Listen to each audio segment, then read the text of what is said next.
Hello আমার ছোট্ট সোনা বন্ধুরা, তোমাদের সকলকে জানাই আমার সবুজ পাখি চ্যানেলে স্বাগতম। আমার মিষ্টি বন্ধুরা নিশ্চয়ই সকলে ভীষণ ভালো আছো।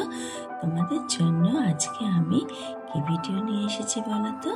আজকে আমি তোমাদেরকে ছয়ের ঘরের নামটা পড়ে পড়ে শোনাবো। হ্যাঁ, তোমরা কিন্তু মন দিয়ে প্রত্যেকে শুনবে।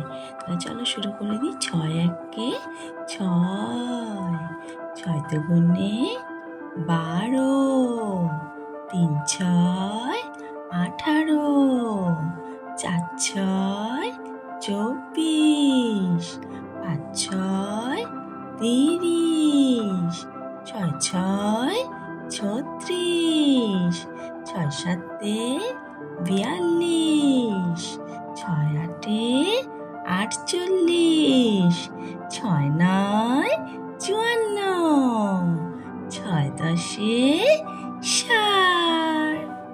তাহলে বন্ধুরা, তোমাদের যদি ভালো লেগে থাকে তোমরা একটা লাইক করে দিও। তোমাদের জন্য থাকছে এর পরের দিন অন্য একটা ভিডিও। তাহলে বন্ধুরা, আজকের মতো টাটা।